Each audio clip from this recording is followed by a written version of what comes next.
Hello everybody, welcome back to the channel. Do you remember a while ago I did a video regarding something I'd seen where they were going to be revolutionising the way in which people are asked for ID in a pub? It was specifically targeting young people. So you go up, ask for a pint, sorry mate, you're not old enough, show me your ID.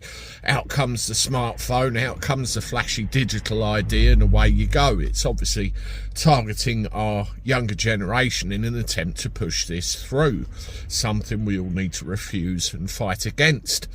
Well, the latest thing that's come out, and I've seen this on the news this morning and I think it warrants talking about, is digital driving licenses.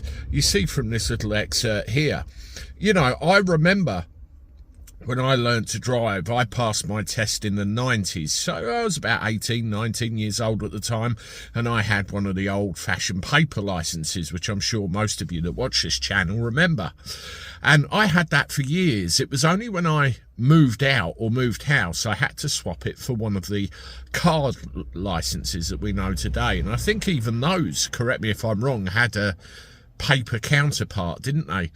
But what this proposal is coming out with is the fact that we're going to be moving voluntarily at the moment to a system of digital driving licenses, and they're saying that it can be used as an accepted form of ID. So if you go in a pub, if you go in a shop, or if you go in anything where, you know, ID is required, it will be accepted. Now, what I find interesting is the fact that they're talking about smartphone technology, smartphones, and the fact that you know, this is how it's going to be deployed. And again, this is the younger generation, and we're all hooked on smartphones and everything else, aren't we? In fact, I don't think a lot of the people in today's day and age could get through life without a smartphone. For example, that's what I'm recording this video on right now. I think they've played an absolute blinder over the course of time. They really have, and steering us all down this digital age.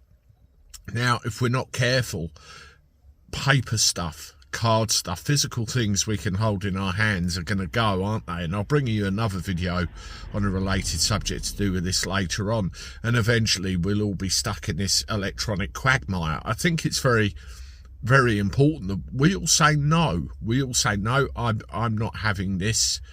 We want our paper stuff. They're calling it voluntary at the moment, but I can see a situation where it will be voluntary for an amount of time, and then all of a sudden there'll be an excuse to get rid of the paper, to get rid of the card, and force us into the digital area that the likes of Tony Blair et al. Really want us down. Let me know what you think, but that's really where I can see it going. Anyway, thank you. Hit the like button. Make sure you subscribe to the channel for more updates, and I look forward to talking to you soon. Toodaloo.